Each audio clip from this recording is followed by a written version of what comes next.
Gauri Suryavanshi, S मराठीमध्ये आपलं स्वागत। वळूया आजच्या बातमीकडे।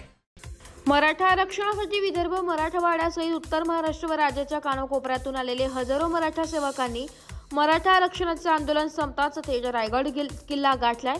रायगडवर पुन्हा एकदा जय भवानी जय शिवाजी, छत्रपती शिवाजी महाराजांचा जय जयकार अशा घोषणांनी रायगड पुन्हा एकदा गजबजल्याने चित्र रायगडच्या पायथ्याशी पाहायला मिळाले। मुंबईतील आझाद मैदान येथे 29 ऑगस्टपासून संघर्ष योद्धा मनोज जरांगे पाटील यांनी आमरण उपोषण चालू केले होते।